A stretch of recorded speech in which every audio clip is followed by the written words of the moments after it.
Everybody, welcome back to another episode of the Posted Up with Chris Haynes podcast here on Yahoo Sports. We're going to talk playoffs. We're going to talk some games that already ended.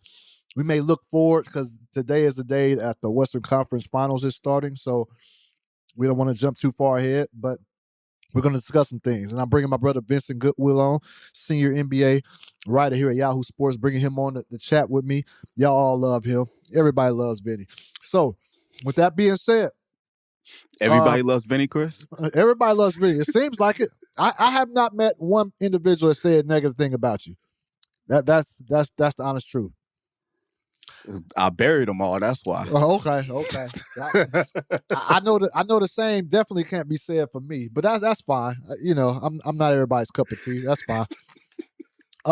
Vinny, let's get in. Like, so I'm over in the East. You're in the West. You're covering the final. Usually it's the other way around. You're in the East, I'm in the West, but we're switching it up this year. We're going to talk about what Miami did against Boston, being out with 2 stars. But before that, let's go back to the previous series that you covered, the Phoenix Suns, Dallas Mavericks. Stunning, shocked me. Game 7, taking it in Phoenix. I believe you were there for that game. And go ahead and tell me what you thought, and give me. I want to get your thoughts also on some commentary from a specific player. But tell me about what you thought about what the Mavs did in the Phoenix Suns. Tell me what this does to the Suns' legacy and Chris Paul's legacy.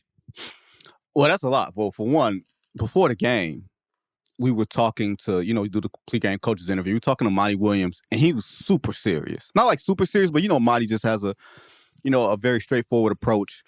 And there was like some noise in the interview room. Like someone was talking to the truck or something like that in the back of the room. And normally, you kind of talk over that, right? You just ignore it. Monty just kind of looked up and kind of stared until that person got the message. And I don't think he realized that Monty was looking at him. And I was like, oh, he's like focused, like tight. Not tight like uptight, but tight. You know what I mean? And 10 minutes later, you go into Jason Kidd's pregame. He's super loose. Guys, go ahead and have fun. Nobody wants us to win. Da-da-da-da-da. And I was like, yeah, that's a difference in mood. So in the first 5 minutes of the game, when you see Phoenix literally playing like, literally missing layups, throwing the ball all over the place, feeling like the weight of the world was on their shoulders, I was sitting next to Mark Spears and Dave McMenamin, and I was like, yo, this game is over. In the first 5 minutes, like, the game is over. Whether or not Phoenix wins is immaterial, but the game is over. Like, it just looked like that. And Chris, I don't know how that reflects on Chris Paul. Like, I don't know if you saw the instance where DeAndre Ayton was removed from the game. He had missed on a closeout to Jalen Brunson in the corner. Monty pulled him. There was some things speculated that Monty said to him and everything else. But when you're dealing with a player, Chris, who hadn't gotten paid yet, and he felt like, you know what I mean? I felt like when you're a championship team, when you got championship goals, you shore all that up. You shore all of that up before the season so nothing can get in the way. And I'm not saying it got in the way. I'm just saying it was another layer of something else for that team that they didn't need. You know what I mean? They did not need to be in a spot worrying about that when you're losing 4 of the last 5 games. And let's be perfectly honest, they didn't look good in the first round either, Chris. You know what I mean? Against New Orleans. Yeah. So when you talk about Chris Paul, my question about Chris Paul is this. Is as he gets older, remember he changed his diet, plant-based diet and all that stuff. I can't live that way. Much applause, right? You know what I mean? I can't live that way. I give him all of that. But if you're building your team around Chris Paul, you're going to have some limits, right? Because Chris Paul needs certain type of players around him. You don't need necessarily shot creators. You need guys who can hit shots. But it looked like in Game 7, they needed a guy who can go out and get a bucket. More than Devin Booker, because Jason Kidd schemed Devin Booker up out of there. Yeah. So I don't know what it does for Chris Paul's legacy, but I do believe that might have been his last best chance at actually winning the championship. Okay. I spoke with Chris Paul after that game. We spoke for a good while. I'll let him when he's ready. I won't reveal too much of what was discussed. I'll let him when he's ready to talk about some things, discuss. I let him do it on his own. We definitely did. I definitely did ask him about Pat Bev. But I'll say this. DeAndre Ayton So I was told that when was I told this? This was told, God, during the mid-season. Well, I guess that's irrelevant. But I did do some digging that night about what was said. Now I'm seeing various things being said, but I was told that at one point, talking about DeAndre Ayton, that Monty Williams was like, "Come on, you ready? Are you in the game? Like, is your head? Let's go. Are you ready?" And DeAndre Ayton kept saying, "Whatever, man, whatever." And, he was saying that to teammates too. They were trying to get to him, whatever. And then you saw the lackluster effort he gave on that defensive end on that one possession you talked about. And so that was disheartening to see Game 7. And I understand this is a guy, like you said, who's been frustrated about his contract situation all season long, but that's not the time and place to show that. And it was just bad. So a bunch of his teammates, that soured them.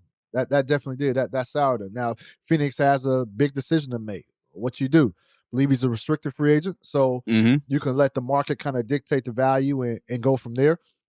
But that didn't help him. That just didn't help him at that time. Now, let me say this about the Suns. The Suns, was that their best chance? I don't know. I think if you look at Chris Paul's age, then maybe you might say that. He did have a great season. At certain points of the season, there was talks about him being an MVP candidate, whatever. But I would say this, that the Phoenix Suns, they made some moves. They got JaVale McGee, Bismack Biyombo. They made some moves in the front court where they felt like if they were to face Milwaukee again, they felt like they'll be better positioned to take them on because they felt like they got hammered on the board and the glass. But the problem that I saw is that, New Orleans had Alvarado, then they had that Jones dude, that rookie guy, Irv Jones, hounding Chris Paul full court. And then you see that Dallas implement the same thing. You get long, athletic guys, pressure on you. Phoenix has nobody else really that can handle that ball, get the ball up court, initiate the offense. Unless you're going to put Cameron Payne alongside Chris Paul, then I don't think that bodes well for you long term. So a guy like Eric Gordon, that I think they stood pat too much. I think they felt like addressing the front court was what was needed, and I don't think they did much more in the backcourt. Now they got good backcourt players. Mikal Bridges, even Cam Johnson play in the backcourt, every now and then. But these aren't guys that can handle the ball, get the ball up the court. And I think that's because as Chris Paul ages, how much can he take that abuse? Vince, guys aren't dribbling. I mean, guys aren't pressing full court throughout the course of the regular season. Nope. You can do that. Chris Paul can get the ball up court, get you into your offense, and then Phoenix offensive set, half court, they feel like they could shred anybody. But that was an issue in the playoffs. And so they have to address that. If they can address another ball handler, not just a ball handler who can get his own shot and create for others, then I think, Vince, they have one more shot at this with this core unit.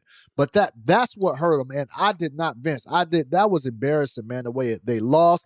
And Vince, you've seen a lot of guys, you've seen players coming out talking like happy that Phoenix lost. You saw Anthony Edwards of Minnesota. He said that Phoenix was talking. And I've seen it. You see Mikal Bridges, they do their thing and they start doing their antics and all that stuff. Like, people were taking notice of that. It ain't no fun when the rabbit got the gun, is it? But no, that's one thing Chris Paul did tell me. He was like, that's one thing we gotta get more serious about. Yeah, you gotta eat it. You gotta eat it. So we gotta be prepared for that. You gotta back it up. And so I didn't see that coming, man. And so that was that was shocking. Vince, what have you seen? Pat Bev. All right, let's jump on Pat Bev. Foul or fair? The commentary that he's had, particularly as it pertains to Chris Paul. That's the player haters ball extraordinaire right there, Jack. I'm telling you. had taken a bath in Silky Johnson's mama's bathwater. You know what I mean? Like, he was just mad. I don't think it was fair. I don't know if that was fair. You can put it like this. If you're gonna be brutally honest and you cape for James Harden and then you bash Chris Paul, I can't really get there with you. Yep. Now, that's not to say that some of the things that he said didn't have merit. You know what I mean? But to say that it was fair is a total different ball game. You know what I mean? Like when he says that, hey, Chris Paul's a traffic cone or whatever. Like if you're a ball player on the floor and you feel like he's not as great of a defender as his reputation is, all right, cool, you can rock there. But when you basically say that his greatness is because he has the ball all the time and he's been playing a long time, I totally disagree with that. You know what I mean? Chris Paul may not be in the top tier of point guards of all time, right? Top tier being top 3. But he ain't far behind it. Yeah. Ain't no shade in that. We talking about all the guys who played the game of basketball and he's like number 5 or number 4. Ain't no shade in that. You know what I mean? For his career, his height with some of the injury problems that he's had, the perseverance that he's gone through. And, you know, that network gave Pat Beverly full run. He just said, air out your grievances. Whatever negative thing you got to say about Chris Paul, here's the floor. I was kind of shocked because I never knew that Pat Bev wanted to, go into TV. You know what I mean? Like, I've had conversations with Pat Bev through the years because I was closer with Will Bynum, who he grew up with in Chicago, and Tony Allen. Those Chicago guys, I knew him a little bit through that way. Never known it to come out that way, Chris. And I did feel like it was a bit much, but you got to think, Pat Bev is also the guy that, didn't he cuss out Michelle Roberts in the bubble during that infamous meeting that Chris Paul had called and everything else? Like, there's a lot of underlying things going on between that relationship, between not just on the floor, but off the floor. So it's a lot of stuff that we don't necessarily know about, that we don't think about. We just thought, oh man, it's entertaining. We can take off on Chris Paul Day. It didn't make me feel good. I understood you come out and speaking your truths. It just didn't make me feel good. I'm not bashing them, but if you said fair or foul, foul-ish. Foul-ish. It was foul, man. Don't come on, man. Don't hover over the edge like that, man. It was foul. I mean, because it was personal. That's it. And I was going to bring up. You made an astute point when you brought up you're going to attack Chris Paul like that, but then you let lay off on James Harden, and he's on there saying James Harden deserves the max. Like we gotta. That's when I knew. Okay, look, Chris, you can't be. I'll take it a step further, Chris. This is why you need impartial people on television. I hear you. And not always the guys who play. That's why you need more balance. I feel you know what I mean? I feel you. What I will say is that I think athletes are seeing that former athletes, especially in the NFL, especially if you're a quarterback, how they're getting paid in the broadcast booth. And I think you're seeing these careers, you're seeing Kendrick Perkins flourish. And the reason why, I'm going to say this, the reason why you can hate or love Kendrick Perkins, you can hate or love him, but one thing that separates him is that he's not afraid to criticize the players. He will do that. Now, we may see that maybe he has a tie to some players. He may be, we may see that, but for the most part, he goes out and he'll criticize players.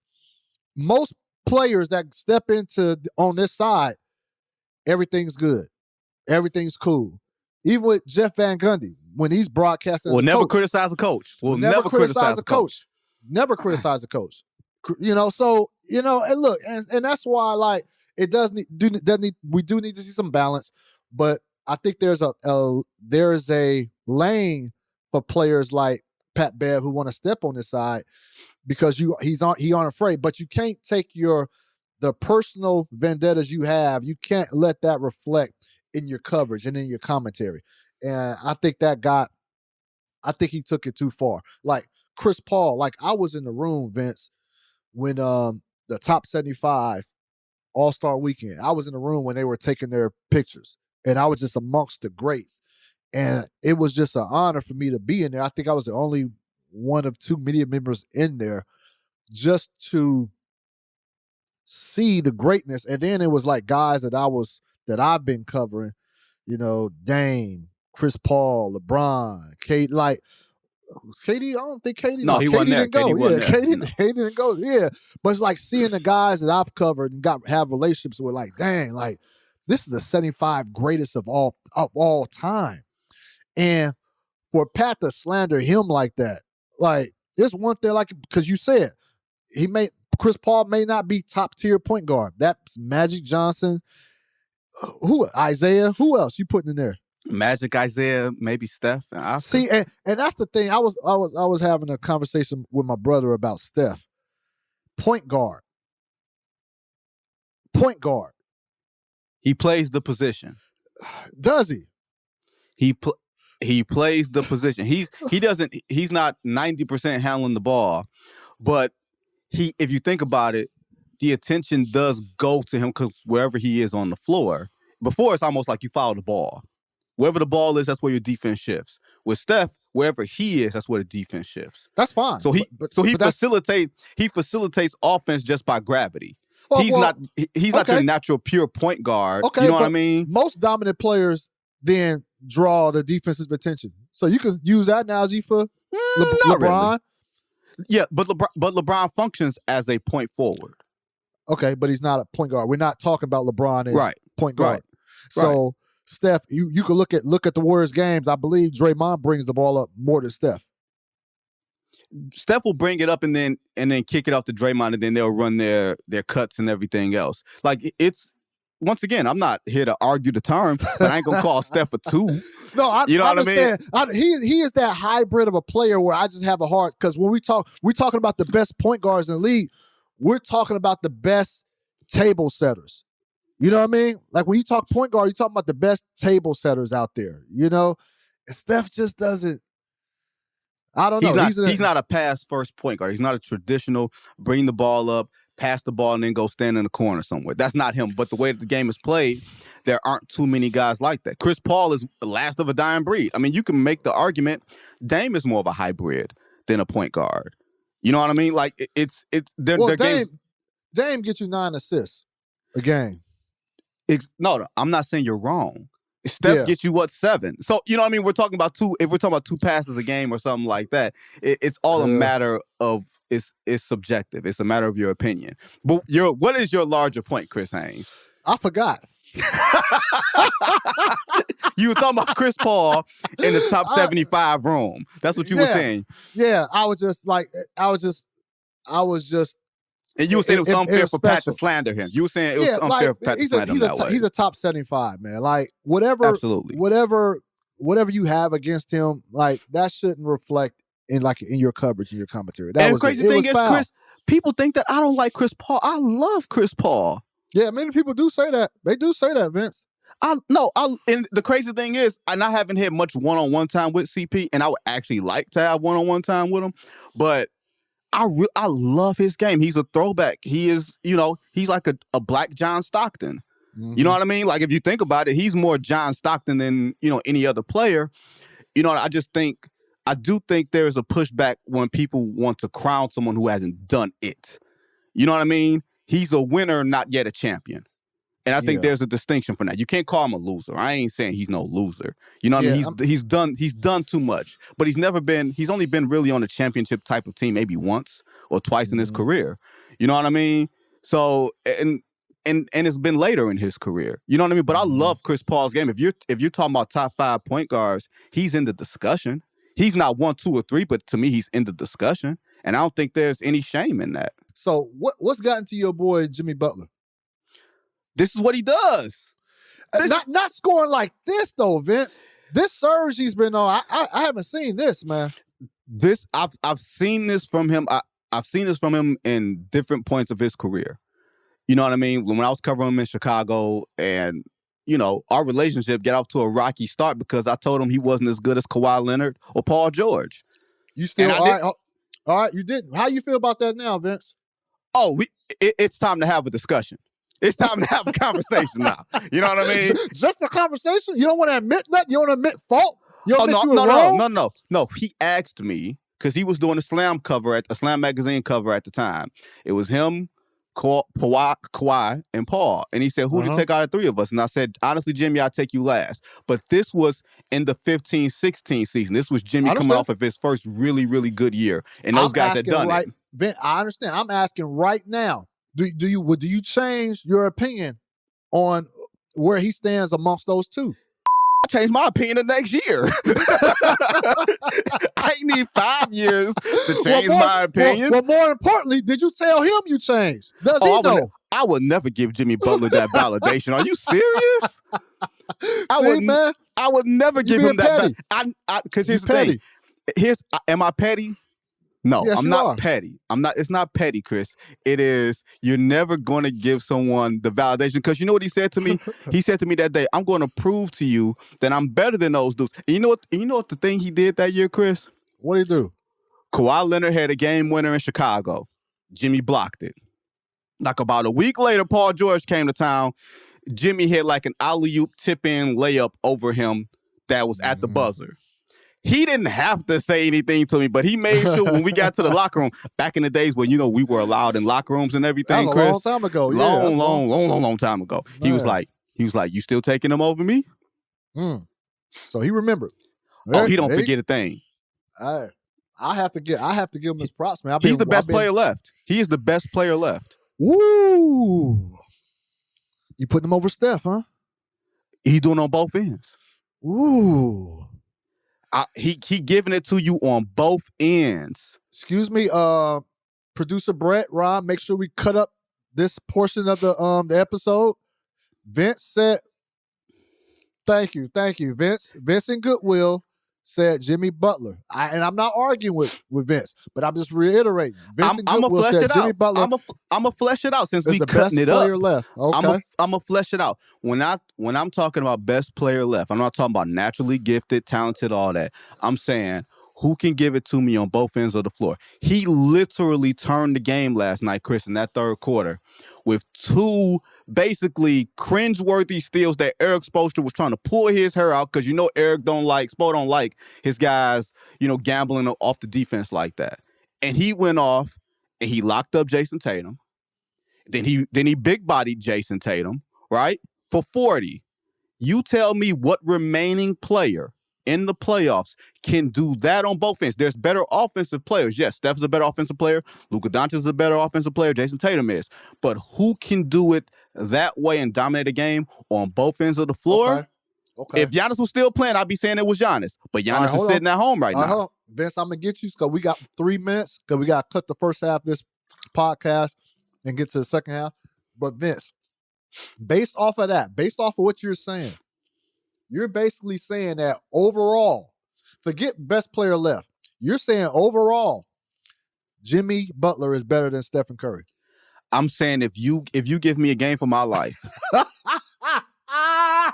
Stop trying to listen. If you give me a game for my life. I don't want to hear that. I asked you, Vince, overall, whatever ends of the floor you're talking about, overall, you're saying Jimmy Butler is better than Stephen Curry. Is that what you're saying? I'm saying Jimmy Butler has performed better than Stephen Curry in these playoffs.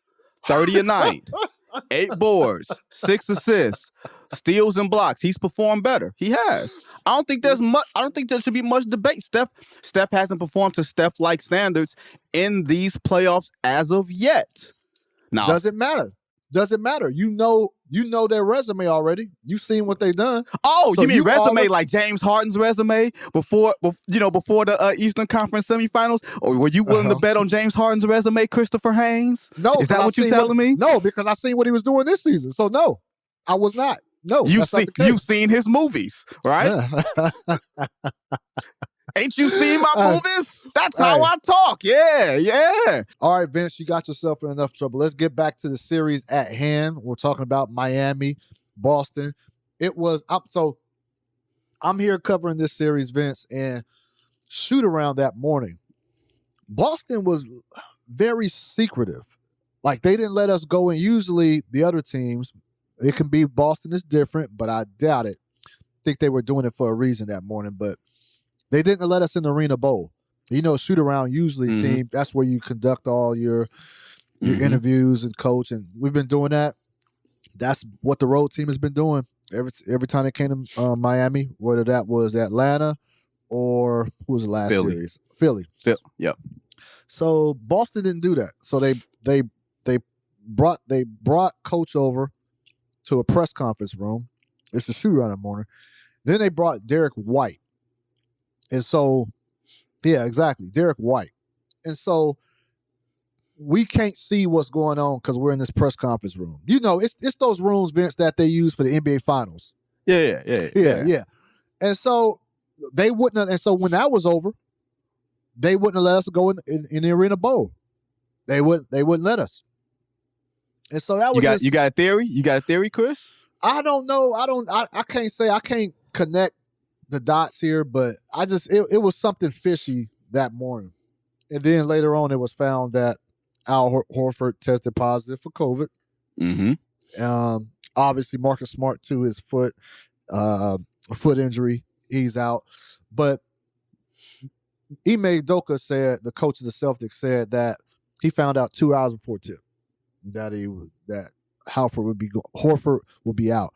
Now, Vince, one thing you have to inform people is that there's no longer mandatory testing. Right. Specifically not for vaccinated players. Now, unvaxxed, I think there may be like random tests they got to take. I don't know the schedule, but that's what I was told. But so let me say this, Vince. So Coach Udoka said that Horford is doing fine. Mm-hmm. Now, Vince, but if he was doing fine, why would he be? Exactly? Why would he go and get tested? So it's one of two things. Inspector Haynes. I'm trying to connect the dots. I don't know if I can connect it all the way, but I'm trying. Go ahead. It's one of two things. Either he got randomly tested, and it may have pulled an inconclusive and then a positive. You know what I mean? Or he wasn't feeling good. They weren't sure why. So you hold him out of shoot around and then you go test him. Now, I find it, Chris, hard to believe that Al, I won't say find it hard to believe. Let me rephrase that. I'm curious, Chris, if he's the only member of the Boston Celtics traveling party who has tested positive. Okay. That's what I'm curious about. Okay. Is he unvaccinated? Is the question. Not that's a shame or anything like that. This ain't a Kyrie situation, but it feels like Al Horford has been in protocols a few times. Okay. I looked it up, and it's funny. I looked up, I can't remember the website of publication. I don't know if it's Boston Herald or the Mass. I forgot the other publication over there. But their headline is Al Horford denies a report that he's unvaxxed and says he's vaxxed. And then I go into the actual story, Vince, and the quote from Horford doesn't say I'm vaccinated. I don't know if you're looking that up, Vince. If you can I'm looking for it. If you could find it, the headline says Al Horford denies report that he's unvaccinated, and it states he's vaccinated. And then I read the story, and I'm looking at Horford's quote, and I can't remember, but he takes exception to a report from someone, but he didn't say in that quote that he is vaccinated. Here's the quote. All right, tell me. Here's the quote courtesy of the Boston Globe. And this was, in theory, if Boston were to play Toronto in the first round of the playoffs. Mm-hmm. The quote says, I think with the Celtics, we made it clear we're not going to discuss those things, and it's a health matter, and we respect everybody's individual perspectives.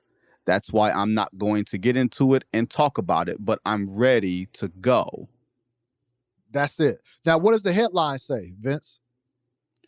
The headline declares himself, Al Horford declares himself fully vaccinated and available should Celtics draw Raptors in the first round.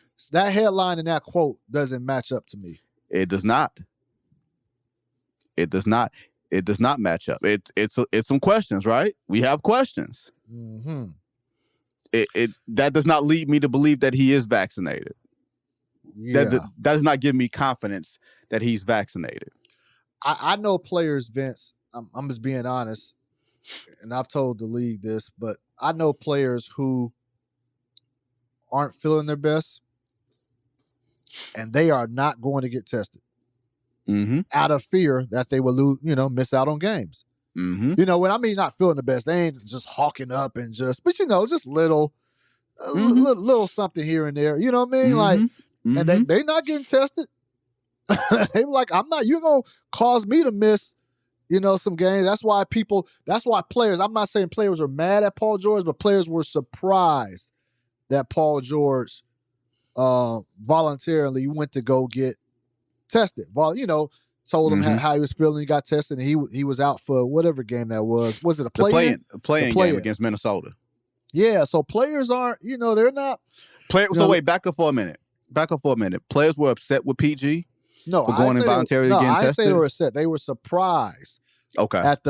Because that game, whatever play-in game that was, it was the do or die. So they were 7th seed, right? So they lost to Minnesota. Yep. And then they had to play, the Warriors? No, they had to play New Orleans. They had to play New Orleans. Okay. So he set out that game. That's right. So yeah, people were surprised that he voluntarily came forward and said he was feeling sick, which that triggers a test. Yeah, you got to get tested. I mean, I'm gonna say both sides to it. You understand why players don't, but I'm not going to get on a player who does. No, for sure. Heck no. You know what I mean? No, the only thing at all. And so as this pertains to Horford, we're talking about that. The only thing I'm suggesting is that, if Ime says he's all right, okay. And so coach said he's okay. Horford is okay. All right. So there's only 2 ways to get tested. You have to either feel some symptoms, not be feeling well, and you go get tested. Or if you're unvaxxed, then you get a random test. And then, you could be feeling all right. The point is, we don't know if he's vaccinated or not. It's not clear. So it is I not don't know. Clear. Yeah, so it is not clear at all. It's quite murky. I'm your conscience, Chris. I'm saying the things. I'm your conscience. No. I think that, like you said, if it's a random test, if you're feeling fine, it's a random test. It feels more than likely that if you add the pieces up, that maybe he's unvaccinated and he had to take a random test, as opposed to, or Ime Udoka. The problem is this: if whether you're vaxxed or not, let's say you are vaxxed, you weren't feeling fine, you get yourself tested, and then you wind up testing positive. It's not like you can feel better your way out of protocols. You can't go back and play until you test negative. So even if you were feeling bad for a day and then you felt better the next day, but you triggered the test, feeling better isn't going to get you out of it. Yeah. You know what I mean? You have to go through whatever it is. And let's say this. Let's look at this, Chris. Closed shoot around for the most part, right? Mm-hmm. So let's assume that maybe Al wasn't there. Let's maybe assume that they were preparing for Al not to play. Not that he wasn't there, but you have to prepare for it. He showed up. People saw him. Okay, but you see him. But if there's a chance that you have an exposed player, you can't let the media in and have the media walk up to him, even if you're unmasked and he's not. You know what I mean? You can't take that risk, because even if you didn't want to talk to him, maybe somebody else did. So you can't take that chance. And then 2 hours later come out and say, oh yeah, Al Horford is in health and safety protocols. Then you've endangered a bunch of other people. So you cannot afford to take that chance. And maybe from a competitive standpoint, maybe he was just doing stuff off to the side or whatever. You know what I mean? And he wasn't around the team. You know what I mean? He wasn't around the team. Yeah. That type of thing. You don't know. Or he got triggered. He had to take a test. Maybe he was feeling something, and they just wanted to not take any chances. You know what I mean? We don't want to take any chances with the media. We don't want to take any chances with the team, because for all we know, he could have tested negative, and nobody would have knew the wiser. And you don't want to take chances with him and his health. Exactly. Yeah, like you have a responsibility. If you see the player is not feeling good, not looking right, you have an obligation, especially the employer, to figure out what's wrong with them. So that would be negligence not to test them. You know, Chris, we're in a tricky spot right now. We're in a very tricky spot. Remember last year, between games 5 and 6 of the finals, Thanasis Antetokounmpo tested positive, and that's Giannis's brother. Yeah, you know what I mean. Like there was some. We all were whispering amongst ourselves. Okay, one tested positive, one didn't. All right. Now, granted, there's been some situations where you've seen a married couple where one person was positive, didn't know, and and managed to not pass it on to their spouse. You know what I mean? So it's situations like that it happens. But the thought was, man, the finals could be tainted. You know what I mean? If this player winds up testing, positive, and nobody's above, unfortunately, Chris, and we all know everybody's got their conspiracy theories. I don't, but everybody else does. You know what I mean? Why would the NBA tell the truth if a player wasn't? No, that they're not doing it. Let's stop that from even going there. But we're in a tricky spot where players have to self-report. And why would you self-report during the most important time of the year? Exactly. Every game, Chris, you're either one game closer to moving on or one game closer to going home. Yep. It's a tricky spot, man. And I don't necessarily fault a player who may have the sniffles. You know what I mean? Yeah. He may have the sniffles. He's like, man, I just spent some time on South Beach near the water. You never know. You know what I mean? Chris, you out there in Miami, you know what the nightlife is like. Hey man, I'm enjoying it. I am enjoying Vince. This is the most time I've spent in Miami ever, the longest period, and I'm enjoying it. Flew the wife and family down, mother-in-law down, Vince. Yeah, because I see you looking at me. I flew the family down. Everybody, you know what I mean? Everybody's enjoying this, man. Everybody, Vince. Come on, man. I was not suggesting any subterfuge, Chris. Business trip, Vince. Business trip, man. Let that sink in. Did I suggest you were hanging out with James Harden and Lil Baby? Did I suggest that? I did not suggest that. I've helped Chris. There's an off wax story I will tell you about my time in Miami. Oh, okay, all right. About a woulda, coulda, shoulda. Woulda, coulda, shoulda, huh? A woulda, coulda, shoulda that someone told me the next day. Had it happened, you would have woke up the next day missing a kidney. In Miami, baby. In Miami. Only in Miami. Vince, and speaking about only in Miami, I discovered something for the first time last series that I never knew about at Miami's arena. Do you know where I'm going? College tuition? No. Miami's arena. The arena. The Miami Heat's arena. Used to be American Airlines. Now it's what? FTX, whatever. Yeah. They have something that no arena in the country has. They have a nightclub in there, right? A nightclub in there, Vince.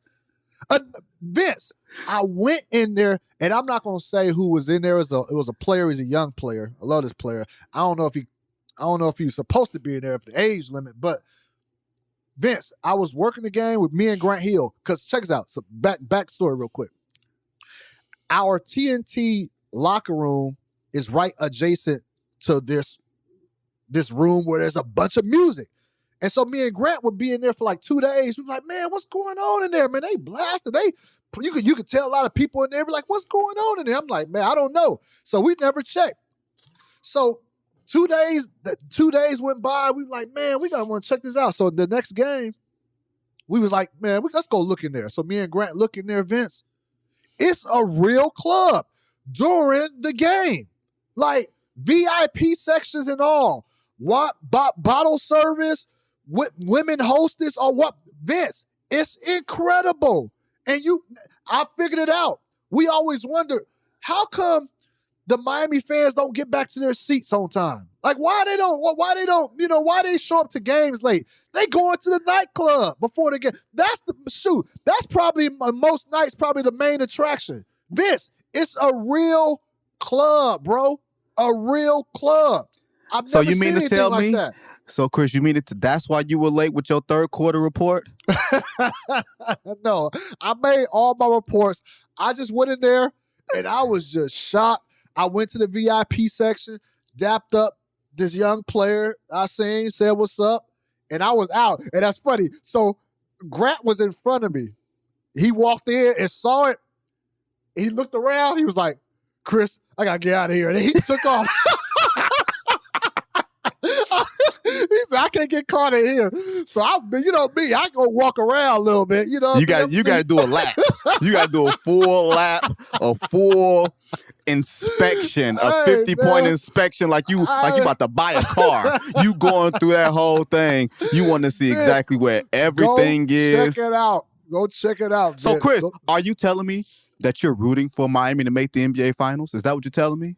So everybody can partake in some of the festivities. Because I guarantee you, it's no club like that in Boston.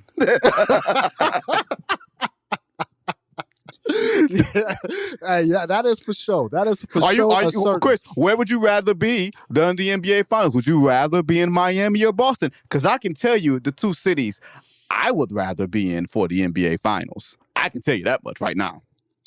Look, a dream scenario would be Boston, the Bay Area. Excuse me.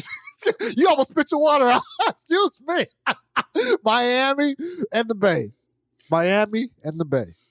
The Miami and the Bay. We was unfortunate during the bubble season that that dream scenario, Miami and LA, just happened to fall in the bubble. So the next best thing, Miami and the Bay. Miami and the Bay. I'll take that. You know what? I wouldn't be mad, Vince. For travel purposes, I wouldn't be mad at Miami, Dallas. For what? Like your airline miles or something? Hey, listen, I'm talking about just time. But don't sleep on Dallas now. I'm not trying to be in Dallas. Y'all can keep Dallas. Chris, Dallas. Chris, Dallas you can keep all of Texas for the most part. All of Texas? Black folk in Texas, I'd rather not. Let's talk about the lottery, Chris. See how you just alienate yourself? Look, you got Steph stands are going to be on you. Now you got the Texas fans going to. Oh, you and Charles Barkley, man. You got something against Texas women as well? Oh no, I had no. I'm not gonna say nothing about. I ain't going there talking about look at them big old Texas women, the big old women in San Antonio. Oh, Victoria's definitely a secret down there. No, you ain't gonna catch me. You ain't catching me. Look, bro. All right, let's switch it up. Lottery. Orlando Magic get the number 1 pick in the draft. I gotta throw out this side note. Portland Trailblazers, they did all that tanking, and they finished one spot worse than what they were projected. Got the 7th pick. So I'm gonna tell you right now, they better trade that pick. Trade that pick. Trade that pick. Is that insight and intel, Chris Haynes, or is that just a gut feeling? They better tell that. That's a gut. That's a you call it whatever you want to call it, Vince. Hey, trade that pick. Hey, look, you saw Dame's face. Did you see Dame's face when that pick came? Well, Dame ain't exactly. Dame keeps a poker face anyway. He wasn't gonna be out there skinning and grinning. You know what I mean? Man. Nah, Dame, hey, that was frustration right there. Dame showed it. It was all in his face. He showed it. I mean, put it like this: I would not be surprised if there was going to be some fillers for that pick. Yeah, they're gonna put some stuff out there. When I talked to Chauncey Billups in March, and they were going through it. Chauncey was like, "Look, man, we want this to be a quick turnaround. You don't get a quick turnaround by trying to get the number 7 pick in the draft. Yeah. You get a quick turnaround by trading that pick for a vet. Yeah, and right now, Dame wants to play for a championship, so that's 7 pick. Are you saying the clock is ticking? It's been ticking. It's urgency. It's real urgency. So okay, what does Orlando do? Number 1 pick. I'll tell you what I would do, but I don't know if they would do it. I like my man Chet. I like Chet. I do. I think there's certain teams that he can fit on that he's better than others. You know what I mean? Like, I don't think he's a center. I don't even think he's a power forward. I think he's a small forward. And I think you let him. He's a young Dirk. I don't even know if he. So you know what comparison somebody gave me? Somebody told me Kevin Durant. And this is not and he was saying from a profile stand, not from like a game. He was just saying KD grew into his body. He found a way to have functional strength and to use it, even though KD largely looks the same as he did when he got drafted. You know what I mean? He's put on a little more weight, but KD is pretty much still slim. You know what I mean? But he said, you know, when Kevin Garnett came to the league, he was really skinny. He found a way to have functional strength with that. So he was like, don't worry about what you see and seeing someone being real thin, skinny, that type of thing. And I'm like, you know, you're gonna put on some grown man weight, that type of thing. I agree with you. I think he's the clear-cut number one to me. Okay. And there's a couple players who I wouldn't touch, but I think he's a clear-cut number one. Well, I agree with you. I think they should take that as well. I don't know if they will. I think Kristen Peak has said that they won't, or they shouldn't, or you know. I think they should. I think he's that guy that, I don't know, is he a risk? I think he'll be solid in NBA, but I think he'll be solid or be a star. I don't think he'll be a bust. I think people. I don't think he'll be a bust. Yeah, I don't think he'll be a bust. I think he'll figure it out. So more power to him. Shout out to he was Coach taller than Mosey. David Robinson. Did you see that? Because you were working the pregame. Yeah. I watched a little bit of it still, but I saw him standing. Yeah, don't get me wrong. As you get older, you lose a little bit. You know, so let's say David Robinson isn't 7'1" anymore. Let's say he's 7 feet tall. Yeah, that kid looked every bit of 7'2". You know what I mean? And if you put him at small forward, Chris, and you let him play help side defense and block shots and all that, that's where his early value is until he starts figuring stuff out. Yeah. You put him at 4 or 5, somebody gonna put their elbow in his chest. You play him at 3, you got half of a chance. Yeah, I like it, Vince. I like him at number one. See, look at us, Chris. We 2 black guys, 2 brothers, and who we talking about? We talking about Chet Holmgren. You know what I mean? This is a day of unity, Chris. Come on, man. We act like we ain't talked about a white player before, man. Come on now. Name the last American-born white player to be worth a damn. All right, let's go. Let's try to think of the last American-born white All-Star. Is it anybody after Kevin Love? He might have been the last one. Yeah. That might be the last one. It's time to get on the train, baby. Hey, now all of us trying to get on the train. What last MVPs? Not American born. Come on, it's time to get right. Vince, real quick, I'm gonna transition to this real quick. You brought up KD. I'm disappointed in KD, man. Really? I'm disappointed in him. You see what he tweeted yesterday? No, what did he tweet yesterday? He asked a question: what 90s? You have a computer, Vince? Do you? Oh yeah. Oh, he said what 90 centers will be an All-Star? What 90 will be an MVP? Will be all MVPs in today's game? Yeah. And he threw out only Hakeem Olajuwon and David Robinson. Left out Shaq. No, he said he got Pat Ewing, Shaq, and David Robinson. He said Pat Ewing, Shaq, and David. What about Hakeem? Hakeem was the best out of all of them. Arguably, with Shaq, whatever. But Hakeem was better than Patrick Ewing and David Robinson. He was. So I tweeted at him.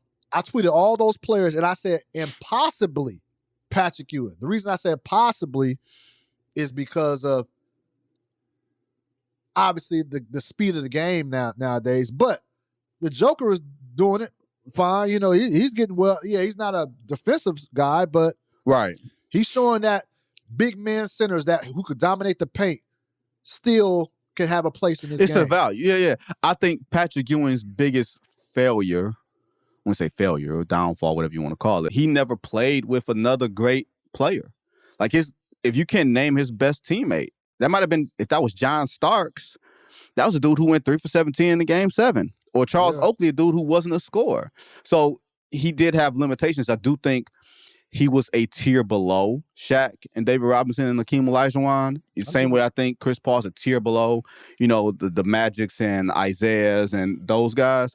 But I still think that Patrick was a menace in the middle, and he had a sweet jump shot, so he would have been able to excel in today's game.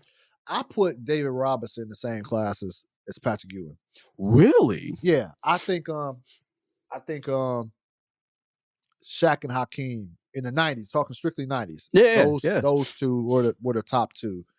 Then I put David Robinson and Patrick Ewing on that second tier centers. Some will argue you throw Alonzo Mourning in that third and in that tier with Patrick and them, but he didn't have the offensive game. He didn't have the offensive game, and the let me see. Yeah, he didn't have the years really of dominance.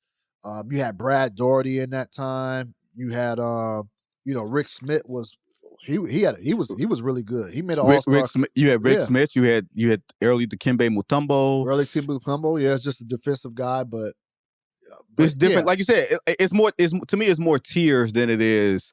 You know what I mean? This guy's better than this guy. It's like, what class do you belong in? Yeah, but to your point about Patrick Ewing, like he really didn't. Like I think about those Knicks teams were good, but they didn't have that second go-to guy. And a lot of times, as great as a center as you are, in the clutch time, you need somebody who can break a defense down and get a bucket. He never had that. Even John Starks, if you want to say John Starks is the second best player, well, he came off the bench the last 4 or 5 games. The last 4 or 5 seasons with the Knicks.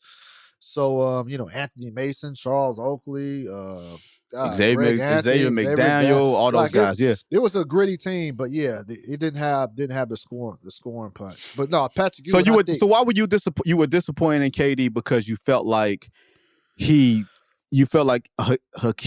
he forgot Hakeem. I thought he forgot Hakeem. I thought I saw a tweet where he just said Patrick and David Robinson. He did. He did have a tweet where he said Shaq and Pat and David Robinson. He did say that because someone said Ray for Young, Trae Young's daddy, said to him Hakeem, and then KD said Shaq. I got Pat Ewing, Shaq, and David Robinson. You don't know if he was saying that in addition to. Got you. You know what I mean? That's why it wasn't clear. It wasn't clear. Is the like. He's the best out of all those. Theoretically, you could make an argument that the best of Hakeem is really comparable to the best of Shaq. And we didn't see the best of Shaq until 2000. Well, 2001. I'll take it in a different route. Hakeem overall was better than Shaq. Ooh. Shaq was more dominant than Hakeem. That makes sense.